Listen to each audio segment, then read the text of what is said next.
don't open a restaurant unless you've done every single role in that restaurant beforehand because you don't know what your employees need unless you know what you need. Unless you're doing the job and you're like, oh, you know what, we really need to do this. What would be better? All right, all right. Hey, hey, what is going on, everybody? This is Roy Uwe, and welcome to episode 006 of Breaking Down a Business. If you're new to this channel, join me as we interview everyday business owners and hear how they break down their business from success, strategies, and tools, all the way down to their struggles and hardships. So make sure you guys stay tuned all the way till the end because we have some really good takeaways and insights that you could implement in your business today. So, on today's episode, we have Analia Lang with the Biscuit Man. Now, the Biscuit Man, if you guys are familiar with it, they're located inside the Long Room Bar in Chicago's Ravenswood location. It was opened in June of 2015 by Zishan Shah, owner of Supercana International. Analia came on to manage in 2017, became co-owner in 2019, and then late of 2021, she became the full owner. So wow, that is amazing. Please, guys, give us a warm, warm welcome for Analia. Thank Hello. you. Thank you. Hello, hello. Thank you so much for having me. Thank you. Thank you. Good morning. How Good are you morning. doing? We're doing good. We're Oh doing man, this is such a special treat. I when I lived out in Ravenswood, Mhm. and again, super small world. Um, uh, went down and ate definitely quite a few times because I'm a Thank you. huge fan. Love biscuits, love the food, love the aspect of it. And obviously small business owner. So obviously from one small business owner to the other, always want to go out and help out and come out and support. But can you give us, and Aaliyah, um, like the background about like how everything kind of like started? Sure, sure, of course. As you mentioned, the restaurant Biscuit Man is located inside Ravenswood. The special setup when Biscuit Man was created Biscuit Man opened in June of 2015. So the special setup when it was originally created was an agreement with the bar owners, Mhm. Jason Burrell and Clark Fowler. They opened in 2000, but there was no kitchen. There was space for a kitchen, but it was very old and dusty, if you will. Yeah. So they knew it was time by 2014, 2015 that they needed to start offering some food. So at that time, they had known Zishan, who by that point had been CDC at a couple of different Chicago restaurants, head chef at a couple Chicago restaurants. So they had known Zishan for a long time. He was a longtime customer also of the bar. So they decided to work together to build out the kitchen and have it start serving food again. So Zishan took over the mornings and afternoons Okay. for 7 days a week to start offering all sorts of biscuit goodies, all sorts of different kinds of biscuits Inside of Long Room inside Bar. the bar. So Okay. the way it's set up Yeah. is that we are very much a separate business. We have an ordering window Got it. that customers come to our counter, place their orders, pay for their orders at that time. We cook everything up and we bring it to wherever they're sitting in the bar or outside in the patio or, wrap things up to go. So that's how it started. It's a completely different business. Funny thing is, we were the first ones in Chicago to kind of do this, have a separate restaurant within a bar. And my understanding is when they went to the city with the business plan, the city didn't quite know what to do. Right. So they kind of created a kind of different type of license for us, I guess you could say. Okay. Um, but the trend has caught on, and I personally know of three other chefs that have space inside of a bar. So it's definitely a good trend. Bars know that, the more people eat, the longer they stay. And the longer Right. they stay, they'll probably order another drink or beer or whatever. So it's a really a win-win for everybody. The way we have it set up is the bar owner, Jason Burrell, also owns the building, and he's technically my landlord. So, Got it. um, but we work very much as a team, and we've become quite family by this point. And so we cross promote, the more people they bring in, the more people I'll sell to, and vice versa. So it's all about getting people in. Yeah, It really, no, that's what it comes down question to. for you then. So do they Yes. have their own separate food menu, or you guys are the food, Yes. option? So the way we have it set up, we sell only food Okay. and they sell only beverages. So in the mornings, because we do open pretty early at 8 o'clock in the morning, Right. they have it set up as a full coffee shop, as well as a bar. So you can come Ah. in and work from home at the bar, and they have a full coffee bar. Everything you can get at other places, you can get there, and then you can sit down and have yourself a little sandwich. Nobody's going to rush you out. You're very welcome to stay, come as you are, stay as long as you like, eat, drink, have a cup of coffee, get work done, or not, or sit and chat with friends. It's a great little space. Yeah. Yeah, Wow, that's very unique, like what you mentioned and how that all kind of came about.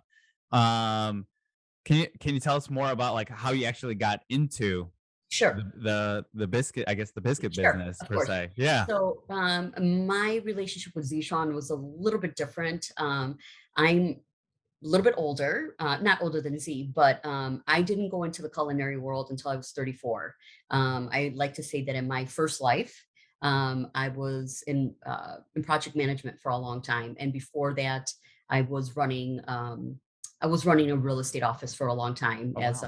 as a manager. So the way kind of things happened because of the economy and so on, the recession hit, and by the time I had a new project management job in 2012.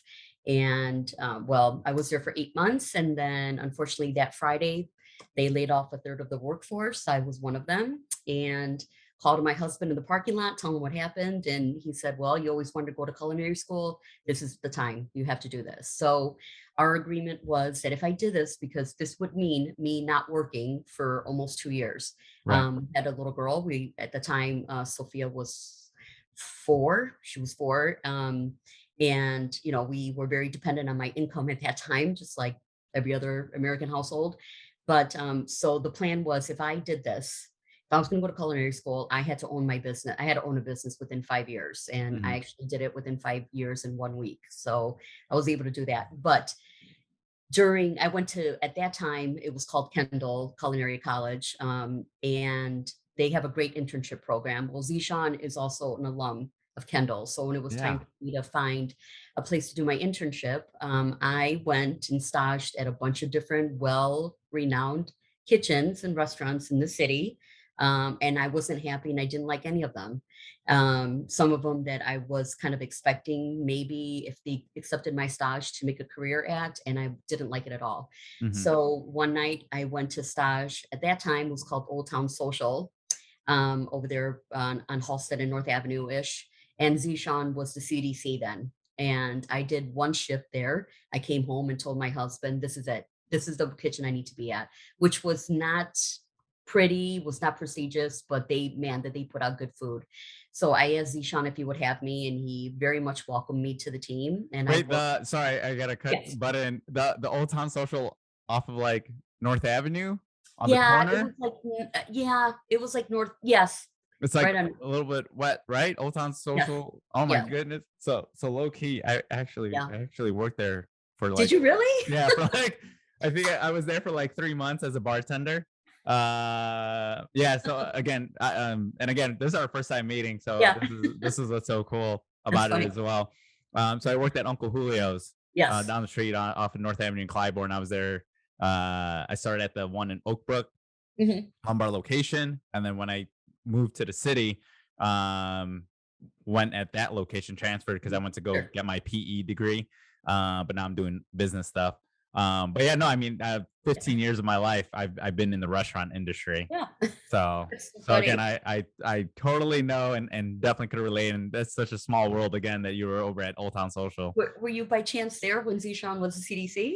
No, I don't think no, doesn't, so. yeah, Yeah, this was a while ago. yeah, And again, I wasn't there very long. yeah, I was only there for maybe like 2-3 months. yeah, I get Um, it. That's so so yeah, funny. no, but yeah, so that's where you kind of So started. that's where I That's started, and that's where, where I met him, and then I right. graduated, and then I took on jobs, that were more in corporate kitchens because my Okay. daughter was little, and, it just was better for the family, but, creatively, it was very stale, that kind of work that I was doing, and then I transferred to, one of the biggest, Hyatt Regencies in the state, where I was doing banquets, and boy, did I learn a lot there, but it was butt busting work, honestly. I'm 4'11" on a good hair day. So doing that kind of work that I was doing just really was really hard on my body. And Yeah. then Zishan reached out to me and said, "Hey, I need a manager here at Biscuit Man." Because we had kept in touch, Yeah. obviously. And I Absolutely. went to go see him. And that was it. I started as manager. And then one night in very early 2018, we had a talk over a drink, and it was mostly, why don't you invest in Biscuit Man? Why don't you do this with me? Why don't we do this together? So that took, that, like everything else, that took about 8, 9 months, 10 months to iron out, to get everything straight, right? And at that Right. time, we knew that he was going to be opening another restaurant, um, called Supercana International. He didn't have the location yet, but it's in Logan Square on Diversity. So we knew that he would be very much hands off once he opened that in 2019, and we were going to try to navigate whatever kind of what that was going to look like. And then once I got my feet wet a little bit, COVID hit. So that was wonderful. That was a good learning experience for me. I had just over a year to get situated before, like everybody else, always hit with the pandemic. So Right. that's mostly my story. Yeah. You're like, that's a whole conversation That's a and whole conversation. whole conversation by itself. Oh, Which actually we could kind of jump into a little bit. So like you not knowing, right, that business in that sense, and obviously going to culinary school. So what was like a training like? Because I'm assuming you would had to, again, from coming from the restaurant industry, like you would almost have to wear all the hats to yes. kind of learn about like the flow, how things work, Yes. and Yes. then recipes and cooking, and then now managing. Yeah, yes. I will be very honest with you.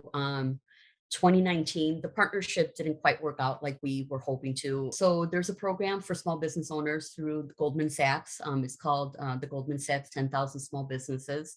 I believe the original goal was to reach out and help 10,000 Right. businesses, but I think they way superseded that years Surpassed ago. it. Yeah, way past it. And it's a wonderful program that really teaches you how to create a business plan, Right. and in creating a business plan, how to think about each aspect of not only of your growth opportunity and what you want to do, but what you're doing now, and Right. what can you do to streamline that, what can you do to really mitigate any kind of risk, and how can you make your business better now, what do you need to do to fix things now. And that was really the first time that I felt like I had a team backing me. I Yeah. felt like I had a support group that was, I know everybody's going to say their cohort was the best, but my cohort was absolutely the best. So Which cohort were you? I was 26, You were 20, you I were think, 26? yes, Get out of yes, here. I was 27. So we yes, were yes, right. yes, right I after. was I was right after you then. We were So we wonderful program. And if for those that don't know, it is completely free to the business owner. Absolutely. No, that is absolutely amazing. I have nothing else but great things to say. Same thing, same experience. My core and I, we continue to meet monthly, Yes, actually, just to kind of surround yourself yeah, by like-minded people to kind of just talk through struggles and like basic business tips as well. yeah. What kind of tips can you provide? Some of the aspiring chefs, little tips and tricks, kind of like what you went through as well to kind of Sure. navigate through today. Sure. I would definitely say for anybody thinking about starting any kind of food selling business, okay, to me, it's two part. Don't open a restaurant unless you've got to be part of every single role in that restaurant beforehand. So you got to be, if you're going to do a full service, you got to have been a hostess. or host, you got Right. to be able to tend bar, you got to be able to take orders, you got to be able to bus tables, you got to be able to cook, you got to be able to prep, do shifts on the dish pit, because you don't know what your employees need unless you know what you need, unless you're doing the job and you're like, oh, you know what, we really need to do this, what would be better, Right. right? And on the other hand, if you are experienced in the kitchen, um, you got to take this is you got to take business classes. You absolutely have to. You need to understand that it's a completely separate full-time job running a business versus being a chef versus being a cook. It is completely different job. You can make the most wonderful sauce, the most beautiful pasta dish, but if you don't know how to do your margins, you don't know how to read your P&L statements, you don't know how to figure out your food costs, you don't know how to negotiate or know everything that the state's going to need, the city's going to need, you're not going to succeed. So it's wonderful to know one part, but I would suggest knowing both parts before you invest, and before it's all on you.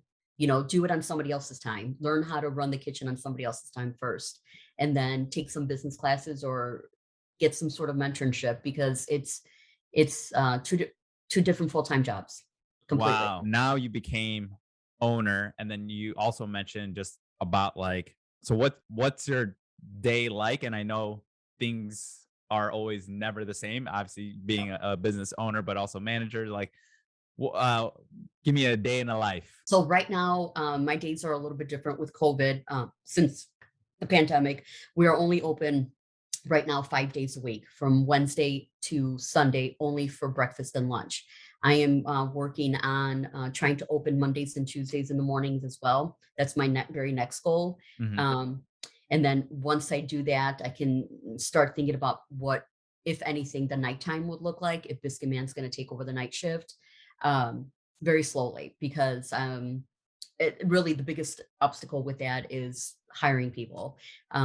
Before COVID, I had 12 before we shut down. I have four now, and two of them are part-timers. So, and then as soon as I get to work, it's put on my apron, what needs to be done in the kitchen. Are there any specials I have to work on? What needs to kind of get going? And then there's always placing orders, talking to vendors, uh, talking with my employees that this is how I want something done. We're not doing this anymore. We're doing this now. I'm getting that. I'm still very much training people. Um, the Training in what, I guess, in what capacity or So what that's a way? very good that's a very good question. I have two employees right now. They're pretty experienced. Okay. One's on Saturdays. I worked with her. We were coworkers in the past. She's knows how to do just about everything in the kitchen, but she helps me out on Saturdays. I have another young man who's been with me. He's going to be 20. He's been with me since he was 17, and he's just a rock star, and I absolutely adore him. And he's learned so much from me, and he's just stellar. But the other two that I have are both equally stellar, but they Yes. didn't have any kitchen experience. So Got it it. was literally me, literally showing them how to hold a knife, how to cut things, how to put their fingers. This is how you make an egg. This is how you saute. It's literally training everything. The industry, well, at least in Chicago, I will say that. The labor pool is very different now from what it was pre-COVID. Right. Um, Lots of people, and I understand lots of people left the industry for various reasons, obviously during COVID.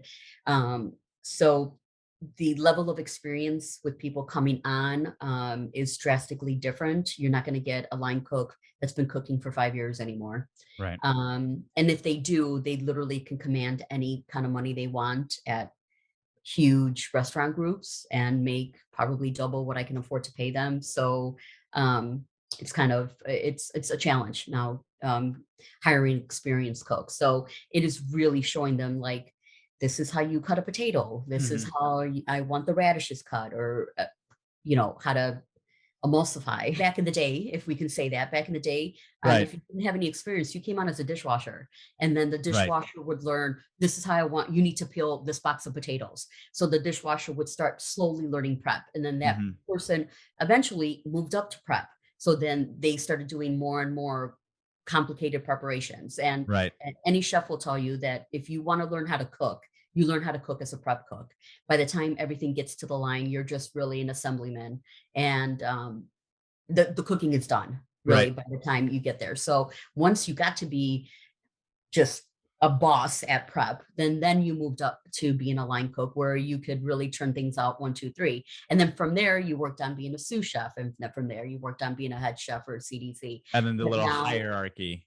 there was very much a hierarchy and very much a learning experience. But now nobody, you can start as a line cook without having any experience. And to hire a dishwasher now is just not really possible. So Yeah. it's a very different type of training that's taking place in restaurants now. So what would be, I guess, some like software tools? Again, I'm thinking like in my head, back in my day at Julio's, they use like hot schedules, they use Aloha, like Uh-huh. learning all of that. What have you figured out? And again, the times have changed when you're like, oh no, Mhm. I'm using a processor now. We're using Stripe. We're using, Right, which right, software programs to put the menu on. Are we using, right, we're using a QR code and right, all this other right. stuff. So, can you kind of break down that part to kind of help, our Sure, listeners out of there? course.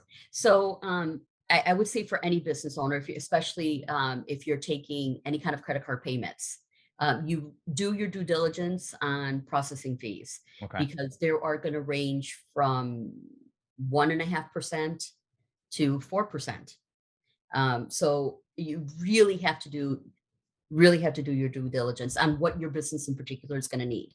So what I've come to learn Yes. is something I didn't know is depending on the credit card and what type of credit card rewards it provides to the credit card holder is going to be a determining factor on what your processing fee, your merchant service fee, let's call it Hmm. that, for that particular purchase. And what I mean by that is, I'm a good example. We have a United credit card that we obtain miles from. Like I said, my husband travels a lot.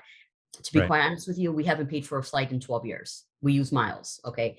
Right. However, when somebody like me is that type of credit card user, uses that card at a particular merchant, it may be at a higher cost Oh, to the actual merchant.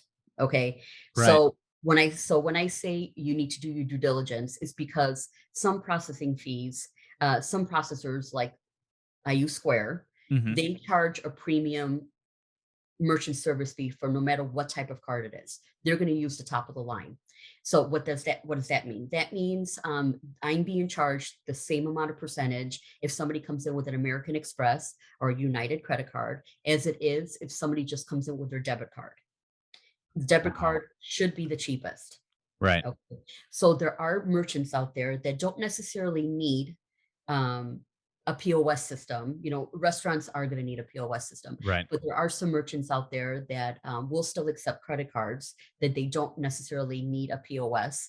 That they really should look at many different merchant service fees. So Okay. you are either paying a tiered amount or that you can negotiate. Because if you are a service provider and don't need a POS system, but you do accept credit cards, let's say like an accounting firm or something that's a little bit different than a register, Right. you really should negotiate that, or you should look at different merchant service fees that are going to charge you a tiered amount. So if somebody is using their basic credit card from Bank of America, that is going to be at a lower percentage than if somebody's using their American Express. And then you could very much say, we don't accept certain credit cards, or, that's Right. something that you would decide as part of your business plan. But very much look into that because at the end of the year, 4% is It 4%. is definitely Okay. 4%. And Right. apart from that, not only are you paying that 4%, you're paying 15 to 30 cents per transaction, which, that's going to add up. It That does. very much adds up. So if you have the opportunity to be able to find a merchant service that's going to work directly with your bank and not process it for you necessarily, look into that, negotiate that, That's find that's out what the best is for your business. Listen to Absolutely. that, guys. Look at an amazing tip, coming from the restaurant industry, small business owner, to look into just merchant processing, Yeah. which is obviously amazing.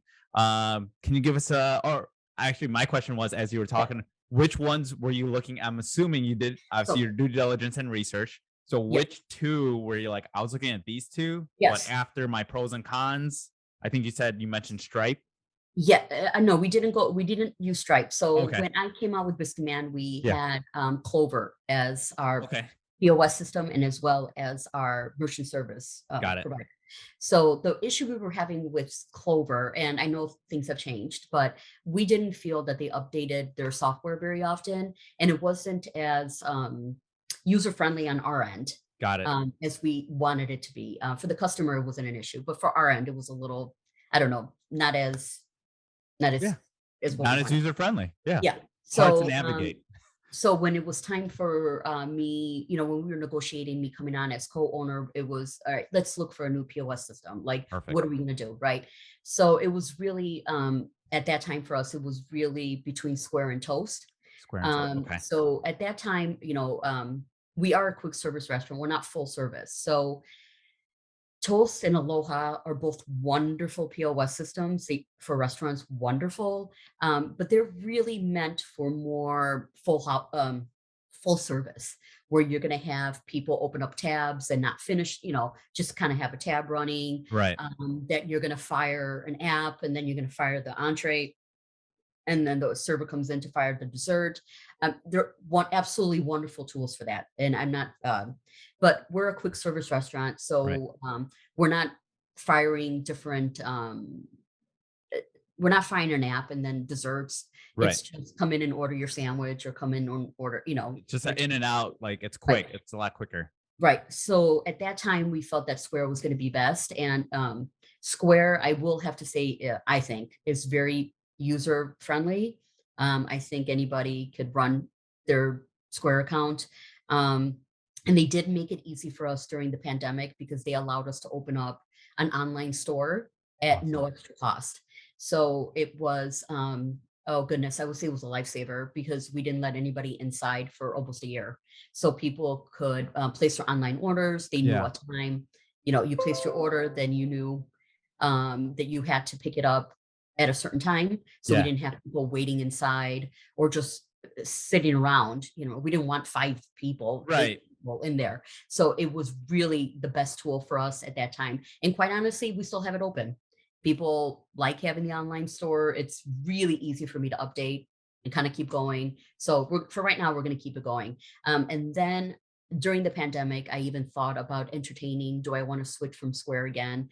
And I'm just not going to. Not Yeah. yet. It's so far. It's okay. It's okay.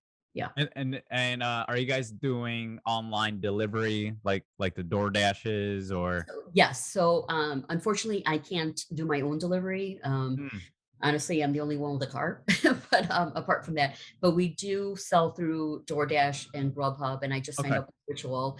Ritual is pickup only, but DoorDash and Grubhub we deliver. Like Um, every experience yeah, that you've talked so far, and like I could totally relate to it.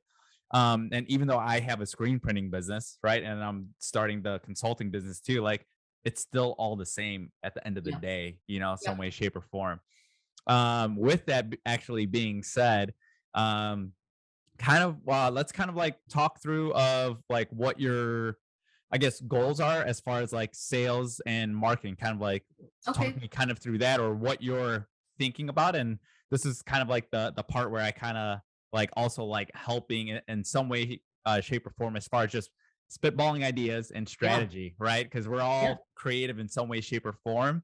And I will do my best to try to Yes. also navigate, right? As far as like, oh, hey, here's what I did with my company. Maybe this I'll might take it. work out for you as well. I'll take it. So, while I want to keep reopening, for lack of a better term, but I want to keep reopening Biscuit Man, Yeah. because I think it would just be better in the long run for everybody if I can just do whatever I can to get those hours back on. But what is in the back of my head, Yeah. that I really want to work on is selling my biscuits wholesale. And during the pandemic, I was able to take on a coffee shop in Logan Square. Oh, Shout out to awesome. Necessary and Sufficient. Also a Goldman Sachs alum. Really? So Yes.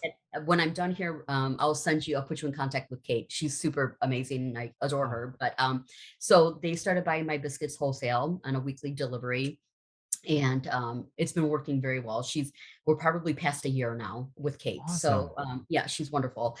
So that kind of got me thinking of, see, my thing is these biscuits, not only are they delicious, which Right. they're really delicious, They but they are. freeze, they freeze super well. So what that would mean is we have to bake them off, Okay. and then you chill them and freeze them that, within, that day.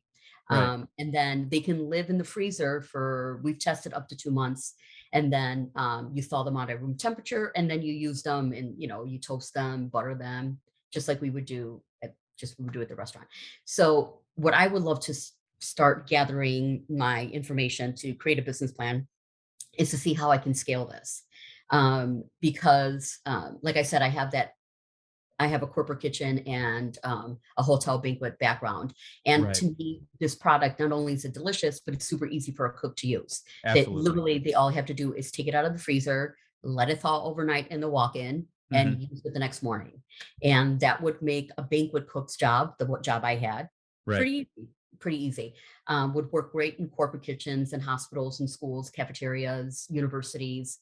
So what that means for me is trying to find a co-packer, because while Got it. I can crank out 200 biscuits in one sitting, that's Right. really not enough. So I would need to find a co-packer, and the challenging part is that we make a laminated dough, so we need to find somebody that has a sheeter. And what a sheeter is like a company that makes pizzas or makes croissants, Yeah. that the dough is literally put through that big machine that'll flatten everything out so it can be folded and put through again so it can be folded. That's what our dough needs. Our dough needs to be folded a few times before they can be cut into biscuits.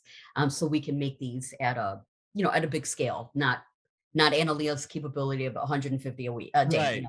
Right. So Hold on. I'm gonna do a yeah, quick shout out, and hopefully, anyone who's listening, guys, yes. if you guys could help out Analia, Oh yes, shoot out, right? Comment yes, below, tag her, follow her on the gram, and then say, hey, I actually know someone, yes. co-packer in and X, Y, and Z in Chicago per se. And I don't know if it has to be in Chicago, right? It doesn't have to be. And it It doesn't doesn't have to have to be. be. No. So let's utilize some social media. Yes. Yes, People, please. please, right? It's We're been a all here challenge to in help, Chicago. Yeah. any co-packers out there. But yes, go Yeah. ahead and continue. I love that idea actually. Yes. And because I honestly think uh, they're just it's a great product, and the fact that Right. they're really on the other end, and the end user, it's really kind of brainless to use. There's really nothing to do other than thaw them. Really, that's all you have to do. So, They're going to be seasoned, they're going to be baked, they're going to be egg right. washed, they're going to look beautiful, and So they're going to taste like you just made them.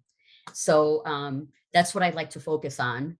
However, there's however, also running the business that I have right. now. So it's it's there. So I just that is my I say like to say that's kind of my Disney dream, but not really, because I think Right. this could really happen. And then I do have a local distributor that could possibly help me distribute them, at least locally. Right. Um uh However, it needs to get to the co-packing part first. So it can be boxed up and it can be shipped and be sent to the distributor, and all that good stuff. And then, just like everything else, I would hustle to get my product out there. Have you thought about hiring a virtual assistant, a VA? No, not at all. Yeah. Okay, we're gonna have to talk about that. Yeah. And Yeah, we could kind of touch base just a little bit right now. But it's key to, so I have a couple of VAs that helps with, it's mainly like I need to yeah, duplicate myself, right? right. But the way I duplicate myself is more so of like the admin-esque type work that you would need Huh, to, that still takes up time, mental capacity, but you okay, could hire someone on, not necessarily in the US, but that's why like there's VAs all over the world okay. that could Mhm, still do math, basic math, right? One plus one right, equals two, right? right, You know, right, right. so that's what I mean by, so that's what I kind of like been helping with small business owners, is kind of come up with strategies and ways that they're able to buy back time, Mhm, right? And then teach them, delegate these certain tasks, but also communicate with them on a daily. so that you know that like, okay, I need to order X, Y, and Z. That's being taken care of. I just need to make sure I'm talking to them. Hey, everything's good to go. You're gonna all right, cool. Right. So it's also learning to letting go too at the same time, if that makes Mhm. sense of like, Yeah. I have to do this. Like, no, like you could teach them how to Yeah. do it, right? Yeah. So again, an extension of your arm so that you could buy back that 15, 20 an hour. Like how much more can you do with 1 hour a day? And you're like, holy crap, that's Totally. you know what I mean? Like a ton. So Totally. again, we could kind of touch base a little bit more on that. Yeah. But that would be kind of like my first thing that I would probably suggest is us to kind of like talk through like what is your day like, and then it's like what things can we offset to hire on so that again you're freeing up an hour, 2 hours of your day every day. And Yeah. then That's now you true. could utilize those 2 hours to like, oh, I need to go find a co-packer. I need to Yeah. X, Y, and Z, because then that will actually scale.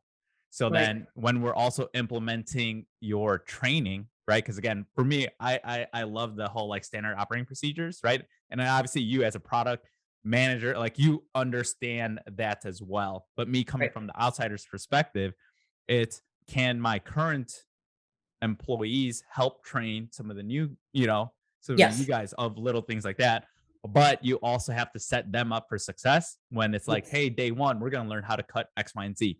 Day two is going to learn, you know, three, four, five, and then Yes. kind of go from there.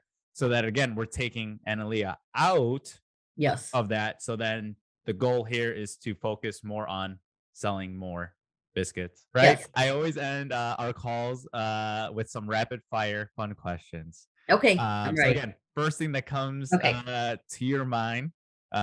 So we'll start it off. All right, question Okay. one. What is one thing you could never live without, and it can't be coffee? Probably butter. Butter. Awesome. What do you do to manage your mental health? I go to therapy. Beautiful. Awesome. I love that. Yeah. What is your current obsession? Okay, so I'm very much a period drama watcher. So this is the time. This is what we've been waiting for since COVID. So I Mhm. got all my shows are out. The Last Kingdom is out, Gilded Age is out, Yeah.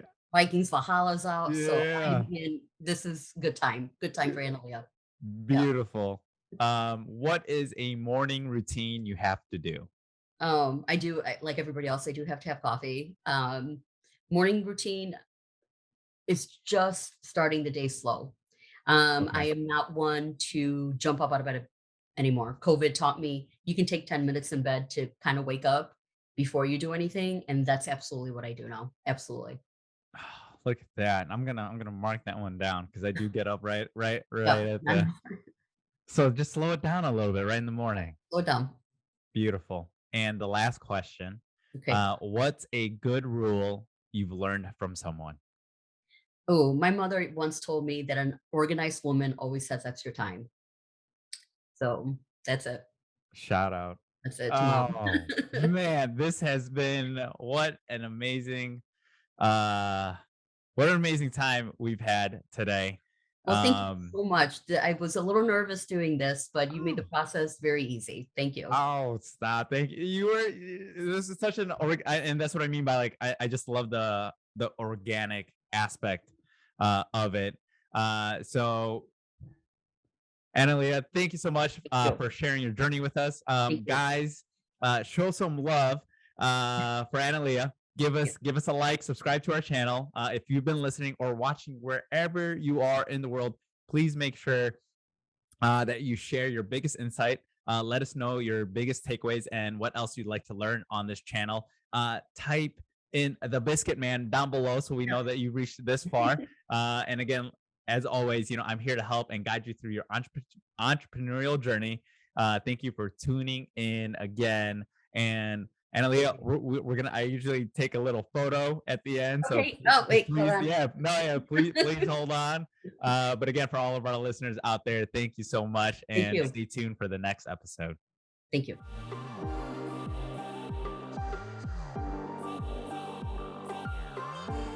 Thank you again for watching. If you want any more videos just like this one, don't forget to go ahead and subscribe.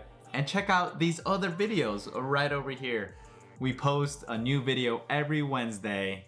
Thanks again for checking us out.